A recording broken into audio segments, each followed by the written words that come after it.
Welcome to County Report this week. I'm Lorna Virgili. Thank you for joining us. The county's housing element envisions a future that allows more residents and members of our workforce to choose to live here for as long as they want. The council is considering the goals of the current policy, and Susan Kennedy found out what the priorities are. Susan? Lorna, providing housing of all types has always been a goal of the County Council. The housing element to the general plan provides goals for the county to help meet its diverse housing needs, and those needs are growing every day.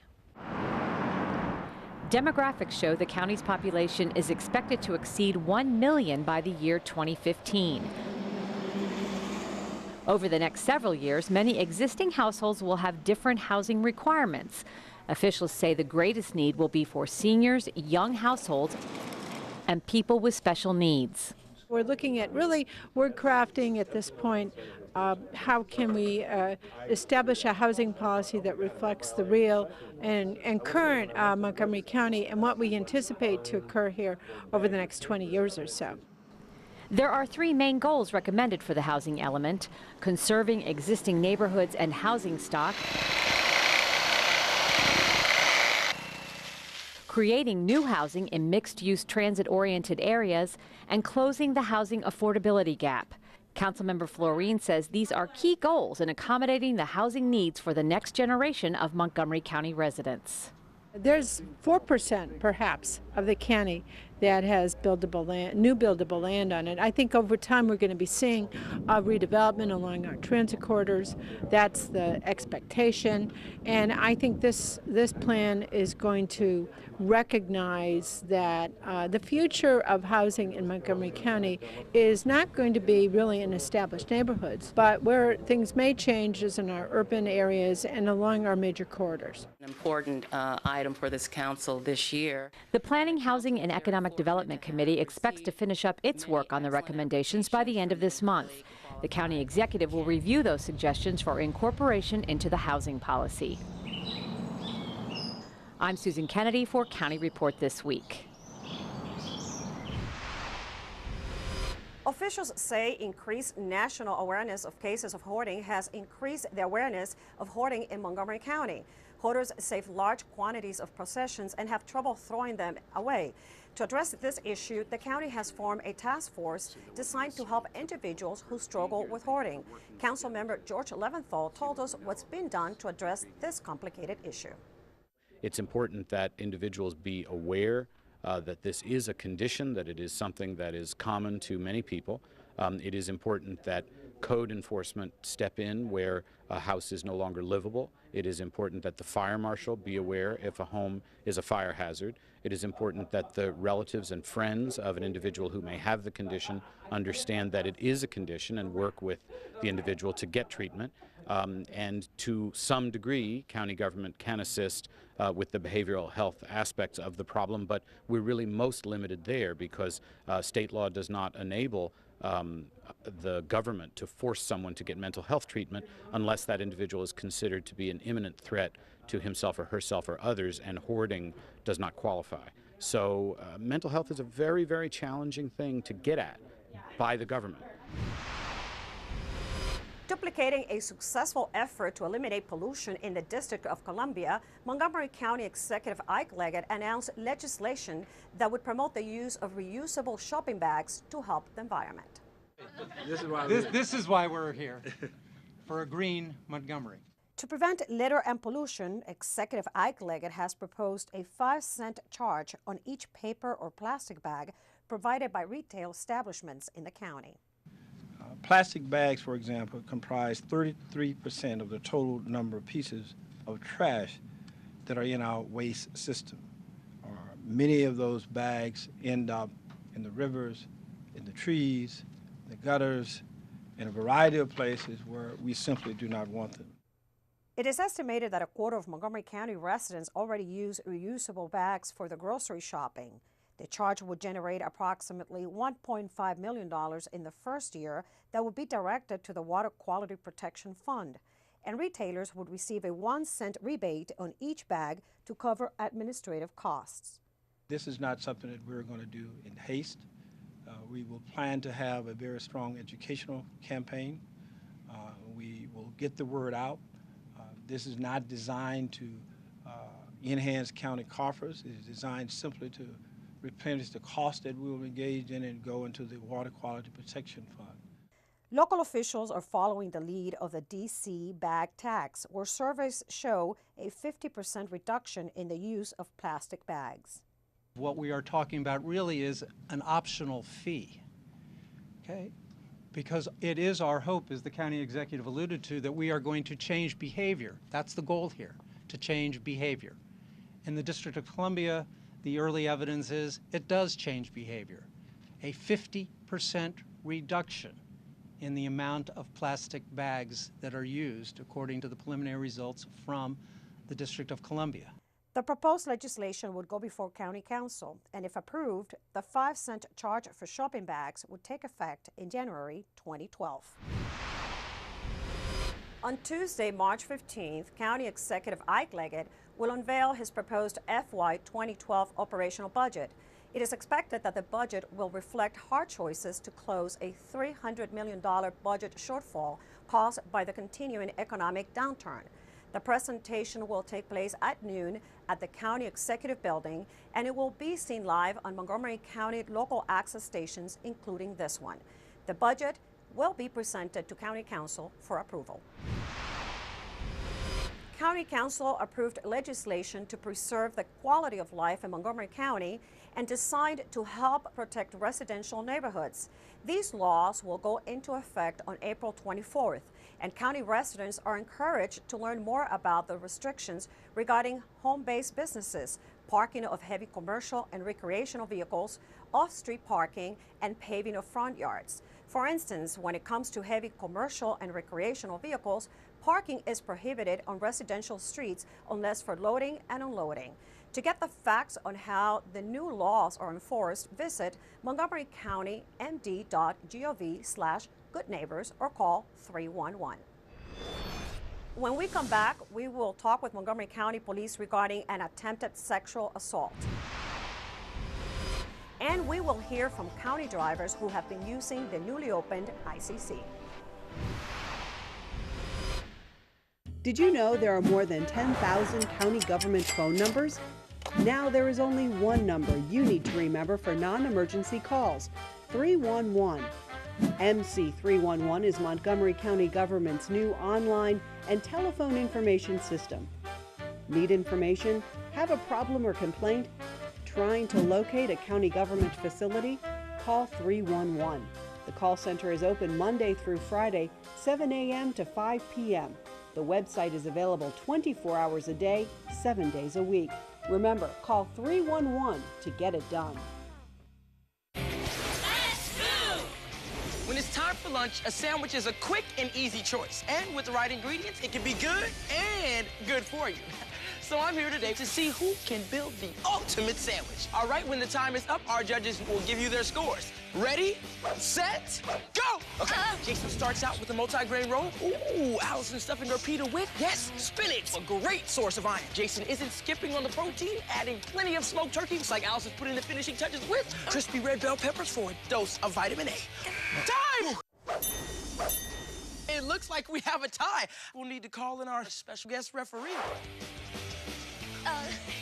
Now, these are what I call quick, delicious lunches. Whole grain breads, a whole variety of ingredients. There are so many different ways to build delicious, healthy sandwiches. These two get high marks in every category. I'd say you're both winners. America. Let's get healthy together. Welcome back to County Report This Week. I'm Lorna Virgili.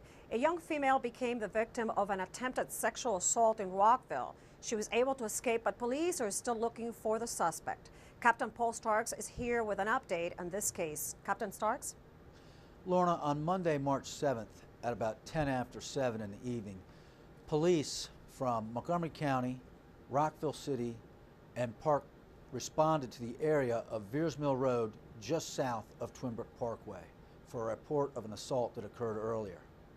Preliminary investigation revealed that a 20-year-old woman was walking along the shoulder of Veers Mill Road when a Hispanic male approached her and tried to initiate a conversation. The woman continued to walk, and then he grabbed her. She was able to break free, continue on her way and call police. She described her attacker as a Hispanic male, about 30 to 40 years old, with a medium build, 5 foot 1 inches tall. At the time of the attack, he was wearing a dark tan jacket, red shirt, and a baseball cap. Now, there being similar assaults in that area, is there a connection? Investigators are looking at those past assaults, but at this time, they're unable to connect this latest one with the previous assaults. Any information, where can people refer information to? Lorna, this is a Crime Solvers case. If anyone has any information regarding this case, wants to remain anonymous, they can contact Crime Solvers of Montgomery County. They can also contact detectives of the Major Crimes Division at 240-773-5070. Thank you, Captain Starks, for this update. The first 7-mile stretch of the Inter-County Connector opened to the public just a few weeks ago. The ICC segment stretches from I-370 in Gaithersburg to Route 97 or Georgia Avenue in Olney. Drivers were able to use the toll road free of charge for about a week. Here's what some of them have to say regarding this new east-west road. My job, which is in sales, I need to get from one place to another. The quicker the better. And when I'm sitting at red lights, it gets very frustrating. Far so good. This is my first time I've driven on it. So you don't object to the fact that it's a toll road? No, not at all. You think it's something that we need to be doing, and why? Well, we need to take pressure off of our roadways. We need more options. This is a good option, I think. It'll help the Beltway traffic too, I think.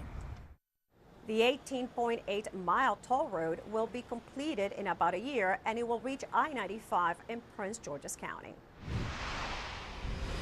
Now let's go to Tom Pogue from the county's Department of Transportation for an update. Hi, I'm Tom Pogue, Community Relations Manager for the Department of Transportation. Here's an update from Montgomery County. County Executive Isaiah Leggett announced the formation of a transit task force. Its mission is to make a comprehensive rapid transit system a reality in the county.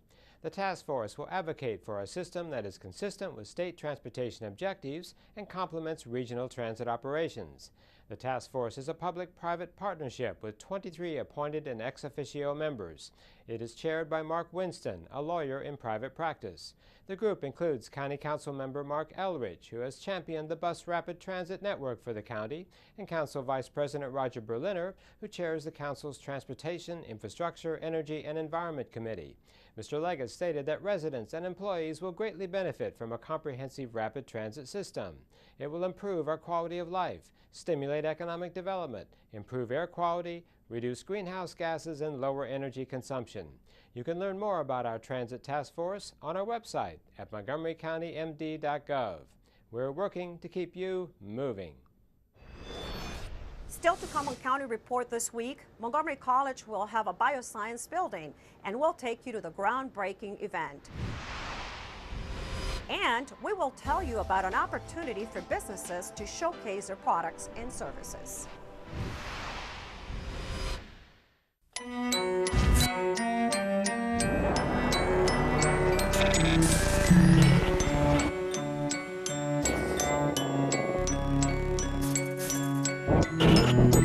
You promised me the world. Is this what you had in mind? Every choice we make has a consequence. Help EarthShare and its members restore balance to the world. Visit earthshare.org and see what you can do.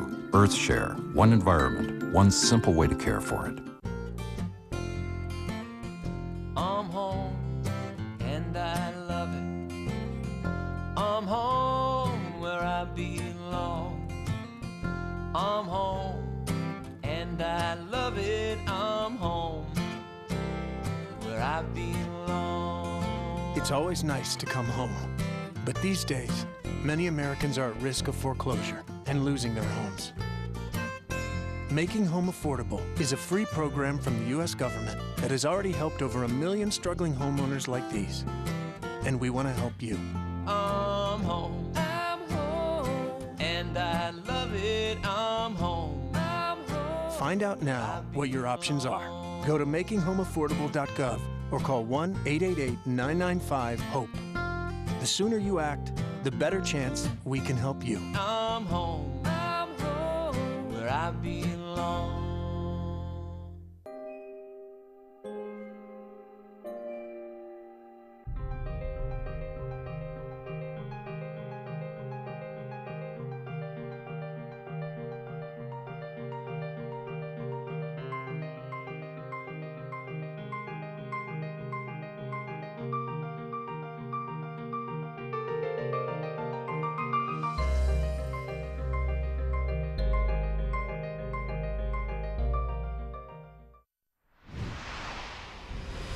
Welcome back to County Report this week. I'm Lorna Vigili.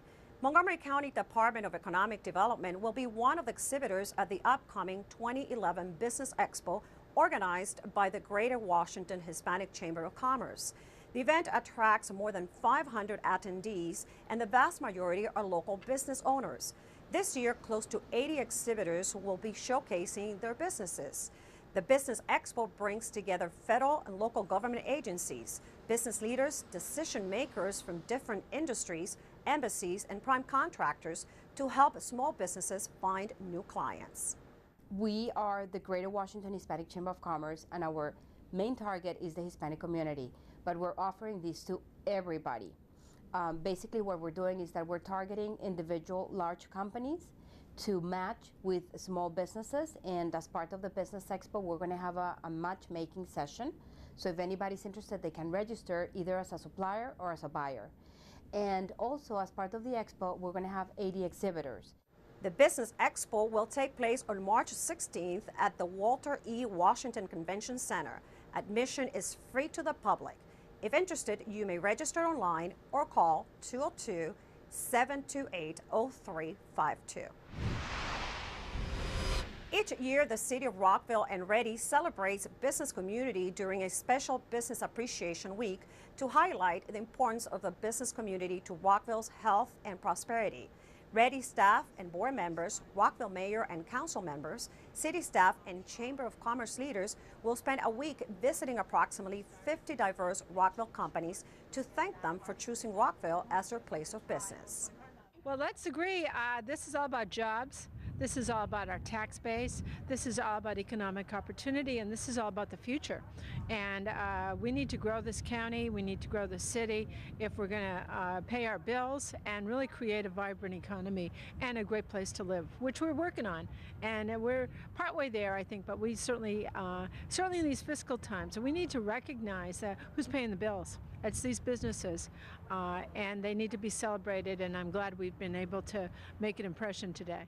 More than 4,500 businesses, ranging from small family-owned establishments to major corporations, are located in Rockville. They employ more than 49,000 people.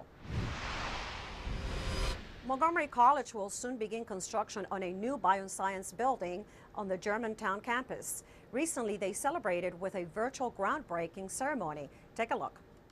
3, 2, 1.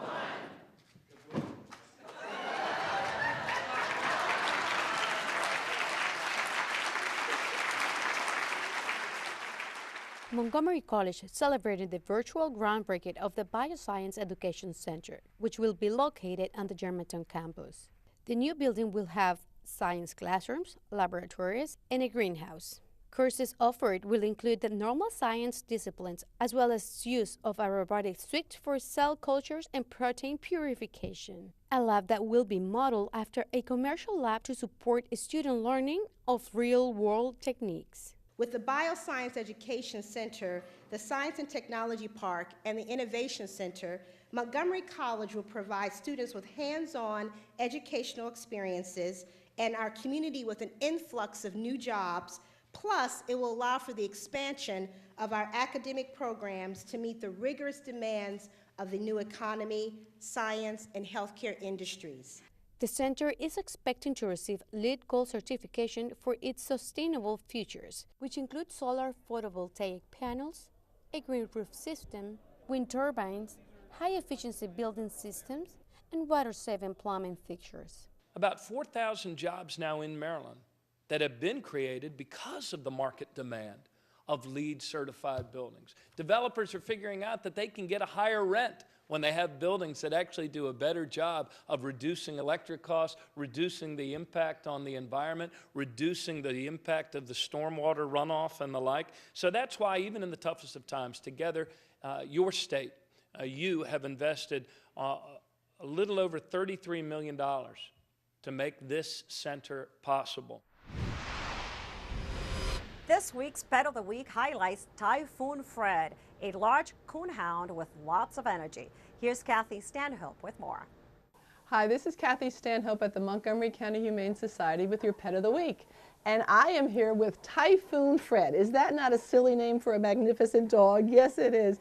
Typhoon Fred is about a 7-year-old black and tan coonhound. And this is a magnificent animal. He is gorgeous. He is friendly. I don't know if you can see it, but he is very big. He is a very large dog, and he was unfortunately given up by his previous owner. They were moving and couldn't keep him, but he is just desperate for another home. He's a friendly guy. He likes other dogs. He likes cats. He might not be so great with kids, or at least not small kids, because as I said, he's very big, and he is very strong, but he's nice. I just met him a few minutes ago. He's been very easy for me to handle. You wouldn't really want to send him with a child to go out for a walk because he might get a scent and go running. And that's something I want to mention about coonhounds. A coonhound, any kind of hound, is really best owned by somebody who's got some hound experience. They really can't be let off the leash very well. They have those wonderful noses, and they get a scent of a squirrel or a rabbit or anything that catches their fancy, and they just run. So you really have to pay really close attention when you have a hound dog so you can keep track of them, because they get lost very easily.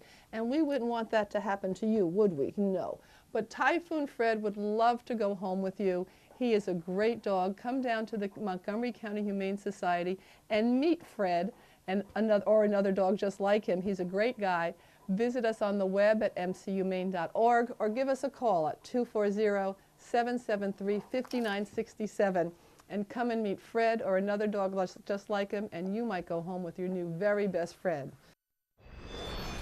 Coming up, we will go to Brookside Gardens and show you how they're featuring plants and the arts. And Montgomery Blair bocce team won a very special state competition.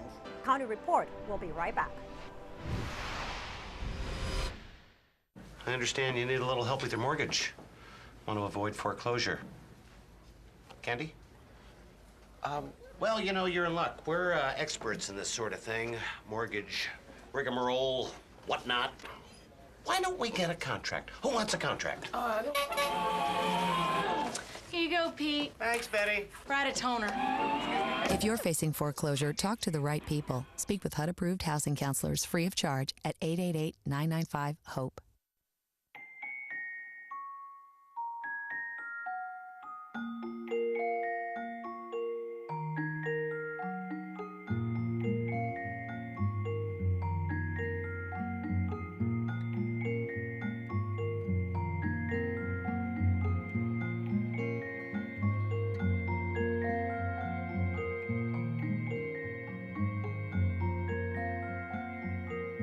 In the event of a car crash, 3 out of 4 kids are not as secure as they should be because their car seats are not used correctly.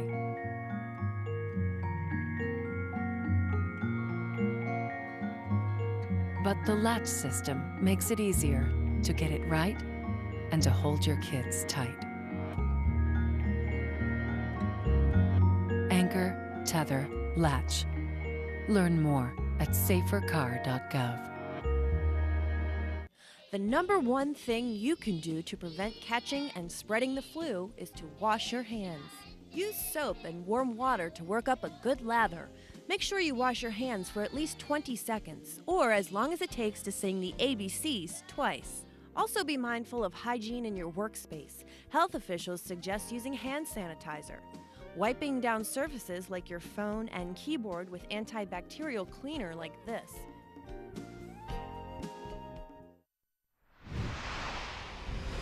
Welcome back to County Report this week. I'm Lorna Virgili. If you enjoy painting and plants, here's an opportunity to unite both.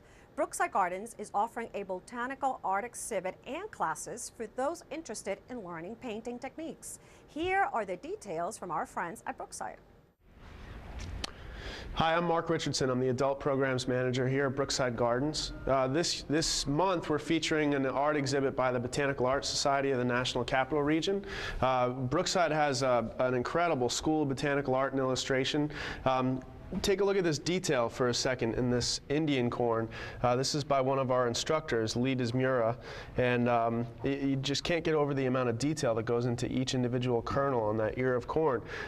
The school's curriculum was designed by world-renowned botanical artist Margaret Saul, who's from Australia originally, and she developed a curriculum that really teaches technique from start to finish. If you drew when you were a younger person and you'd like to get back into some art, and it's really a labor of love. The folks who are in the school just really enjoy what they're doing. They have a great time doing it.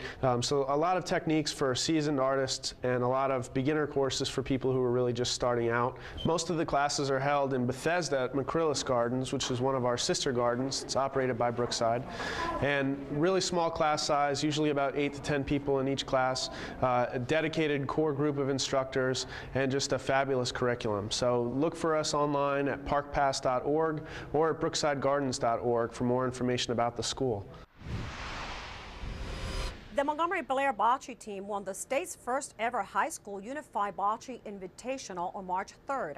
The event was hosted by Special Olympics of Maryland, and close to 100 high school teams from around the state competed. The teams pair students with disabilities with their high school peers. MCPS's Leslie Maxwell has the story. Bocce teams from across the state, including 3 from Montgomery County. Hey, let's hear it for Montgomery County Schools! Converged in Sykesville, Maryland this week for the first ever state high school bocce championship tournament. The Special Olympics of Maryland hosted the 600 bocce players for the day-long event. Bocce teams, new this year to MCPS, are made up of special education and regular education students and are part of the county's growing corollary sports program. Montgomery Blair, Bethesda Chevy Chase, and Magruder High Schools all had teams vying for the title of state bocce champion. They get the team building, the interactions with other students. They get a chance to be leaders in a group, make their own decisions, adhere to schedules, all that sort of thing. And then on top of that, you have the corollary aspect where you have some special ed and some regular ed students.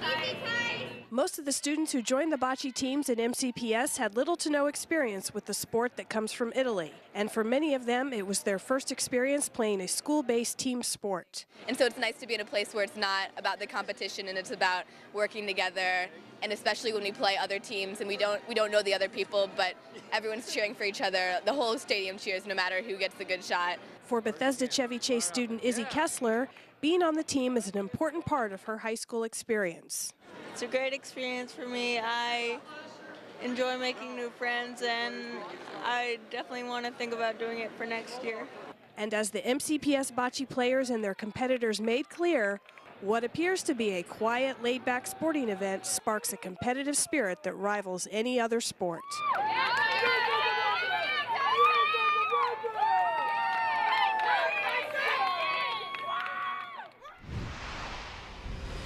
And that does it for County Report this week. Join us at this time every week for a look at what's going on inside Montgomery County. I'm Lorna Vigili, and thank you for watching.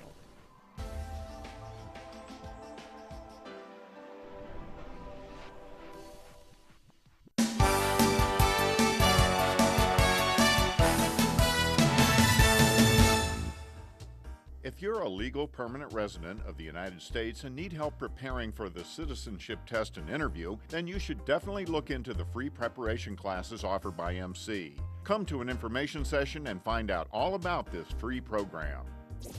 The arts are thriving at Montgomery College. There are a variety of art shows and exhibits now showing on all 3 campuses, and all are free and open to the public. Visit MC's arts calendar and pick out one of the many exhibits now on display.